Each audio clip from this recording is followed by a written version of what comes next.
So today I am cataloging every single Alocasia that I own. I thought I had 6, but I only have 5 here.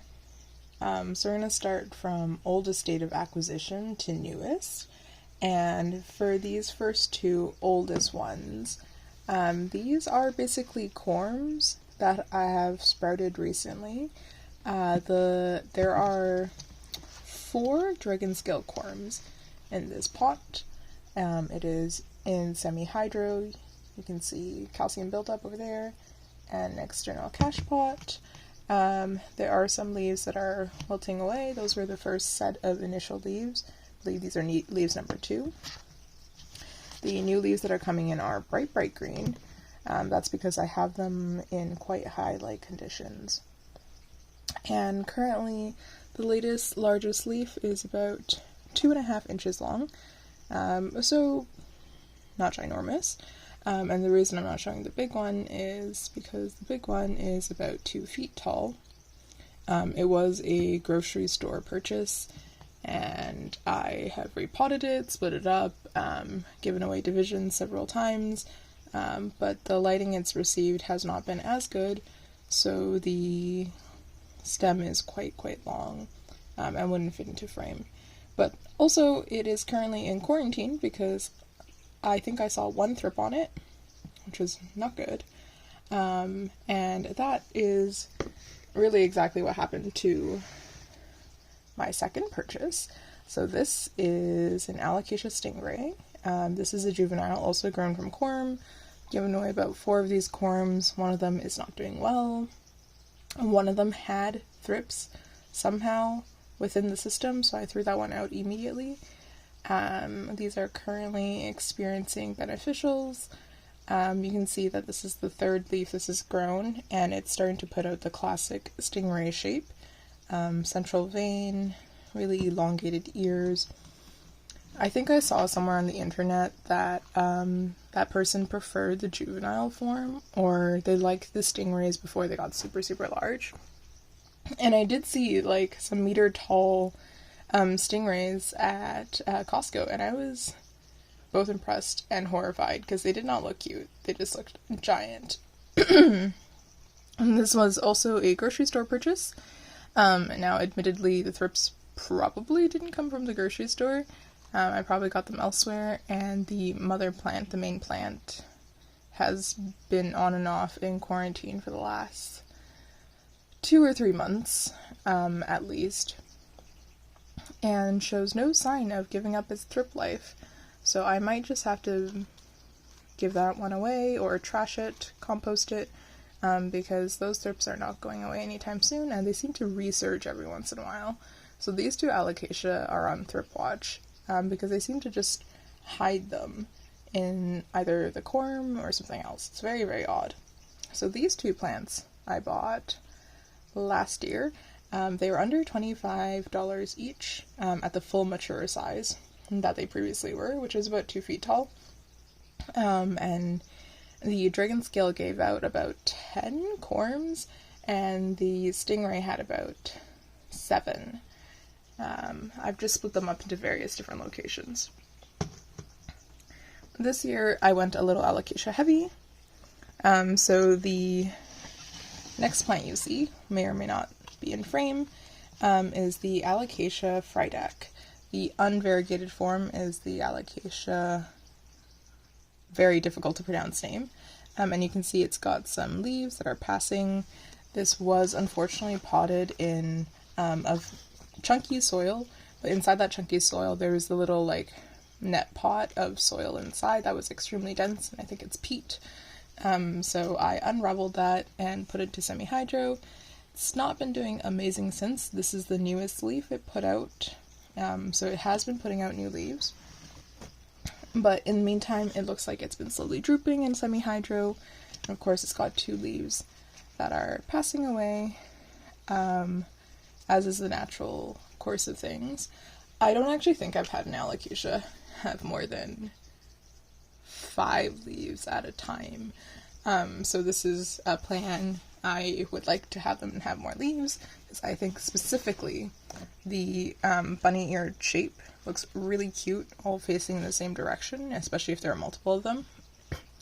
Now, I did contemplate purchasing a Alocasia longiloba, and it had these very, very pronounced silvery gray leaves with like extremely long ears, and they're super cute. But again, they were at a Home Depot, and I didn't want to deal with quarantine and the potential of pests. That is a purchase. This one is actually on the internet somewhere else, if you dig around. I made that purchase, I think, a month ago. So the next two purchases were very, very recent. This is a teeny tiny rehab Alocasia Black Velvet. It was $5. So I don't really mind. You can see that the central stem is very, very thick. So there's good potential for this plant. It looks like it's got a lot of resources. It was, I'm sure the grower just had difficulty growing it. It was on clearance, and they're like, you know, these are charity plants. They might not do well. I picked this one because it had an interesting little spot of sport variegation, which I'm sure is just the upper part of the leaf not fusing to the base very well. But I thought it was cute, and the reason this is snipped off at the bottom is because it was starting to do the thing where they slowly crisp at the bottom, but the pattern at the time was very ring-like, so just in case it was fungal, I cut it off immediately, because I didn't want it to spread. Now, it's possible I might have to chop this entire plant all the way back, because you can see that this stem has an aborted new leaf. It's crisped up inside the petiole. Now, I purchased it like this, and this plant has shown no signs of growth since. I'm not sure if it's because it's developing the root system, which it might be, or if it's because there's no way a new leaf can grow without coming from a new spot, because as you can see, this leaf is very much tucked into the stem, and in theory, what I've seen from other alocasias is they basically take turns popping out from the newest stem. So if that's aborted, I'm not sure what's going to happen. If it will just push through and there'll be like a triple stem over here, or if it's going to start growing a leaf from somewhere else. Yeah, that is Alocasia Black Velvet, probably not a ninja. I'm not sure what the difference is. I think the leaves are really pretty, but I've seen a lot of people have difficulties taking care of this plant and having it grow well. So we'll see. I thought semi-hydro would work. Pretty sure, yeah, the pond-like mix is still damp at the top. So it's just taking its time. It doesn't look like it's not doing well. It's looking about the same as when I purchased it, actually. Except for this leaf has drooped a little lower, which is, in my experience, normal when they start to give up that lower leaf. So I got that plant really close in time to the Alocasia Frydek. And this is the last one. This is a very long-stemmed one. I'll just show you the lower leaf. This is an Alocasia Dragonscale. Allegedly, they size up very, very quickly, and it was previously potted in like a very damp mix. I'm hoping for this to push out one more leaf before I convert it into a semi-hydro setup, which is how I prefer most of my plants. Now, I haven't had the best luck moving mature plants into semi-hydro. So, my Dragonscale I moved to semi-hydro. It immediately lost like 2 or 3 leaves, which is normal, I'm sure. But I never really adapted, and because the stem was so heavy and long, it was like never stable. You can actually see it with my Frydek. Like, that base is really, really thick, and the leca doesn't do the greatest job at keeping it stable. And it's not just like a volume issue, it's just they're very top heavy. So the newest leaves really affect like the direction in which they tip. The Stingray did just fine in leca, but of course it had thrips. So we'll see how the rest of these ones go. I would not like to lose my Frydek. It was by far the most expensive Alocasia I've gotten. It wasn't like $100 or anything, but it was still on the expensive end, even though I got it at a steep discount. But yeah, the Alocasia Dragon's Breath, I just thought would be a fun one to try because I've heard that it sizes up really, really quickly, and I'm sure it's one of those more robust ones that could stand the transition to semi-hydro better, which I might do soon. I don't like the fact that it's in soil, and I'm sure I can find a better pot for it. Yeah, I could skip waiting for the latest leaf, because when I did that for the Frydek, it immediately, again, lost the lower 2 leaves, but this one seems hardier, so we'll see. Yeah, so those are 5 Alocasias. I don't think I have any others hiding around. I have several corms of, again, the Dragonscale and the Stingray kicking around in various locations, various homes. I did manage to get 2 corms from the Black Velvet. One is starting to sprout, and the other one is on my plant wall, and it's still firm, but it's not showing any signs of development. And then I got 1 giant corm from the Frydek, which is very odd. It's the first time I've seen a corm without the sheath, so it was like already peeled, already looked like a turnip. And it might have been the fact that it was captured in the little mesh plug. So that mesh might have rubbed away all of the outer sheath. So plans for next year. I am thinking I might get 1 or 2 more Alocasia if they turn out they are not thrip magnets. If they are, that's it. Everything is going into permanent quarantine. They can look pretty on their own. If they're not, I might get 1 or 2, but I've got nothing in mind. And it's just occurred to me, I remember what my 6th Alocasia is. Alright, so I found my 6th Alocasia. I knew there were 6. Let me figure out where to put this. This is an Alocasia Silver Dragon. I did not purchase this one. This one was given to me to take care of. Here is the latest leaf. And you can see that it's currently living in pure hydro, so it's just in water. And the reason for that is because this had mealybugs. So, it's far more easy to access everything when it was in just hydro. I can keep a look at the really thick stem directly.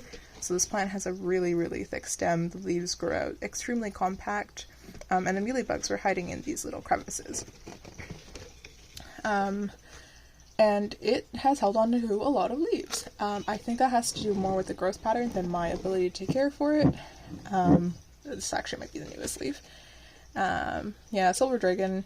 I thought I would like this a lot more than I did, but maybe because it's got mealies. I don't love it. It's fine. Looks a little anemic. But also it is coated in a bit of a glaze texture because of treatments. So once it's more matte, I think I'll like it more. Obviously it's not sizing up.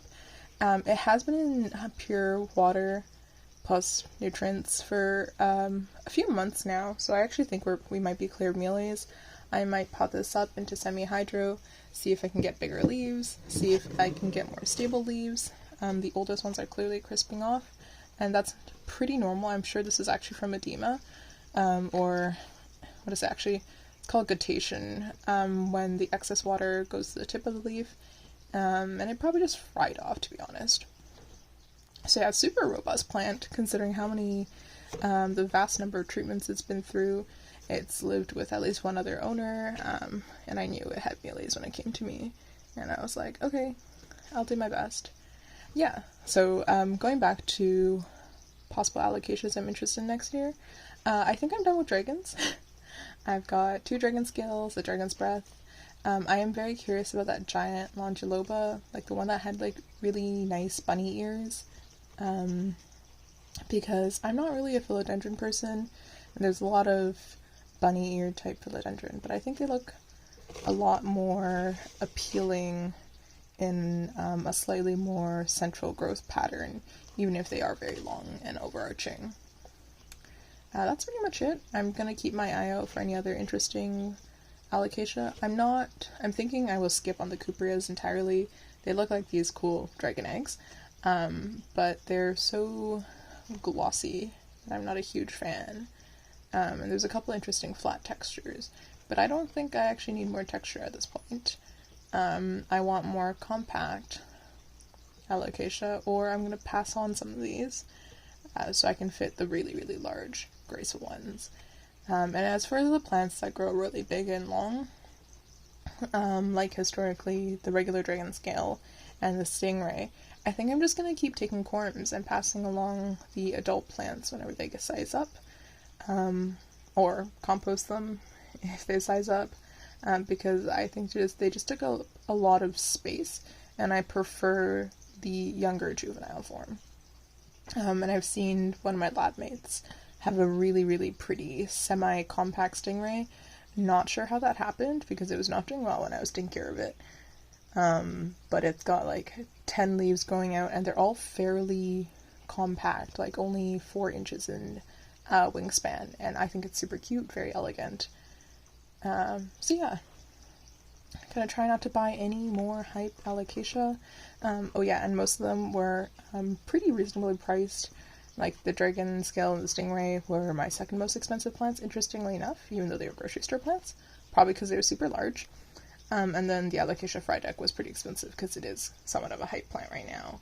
And the Dragon's Breath was less than $20, and it does not have any corms, so that shows how juvenile it is, but the leaves are huge.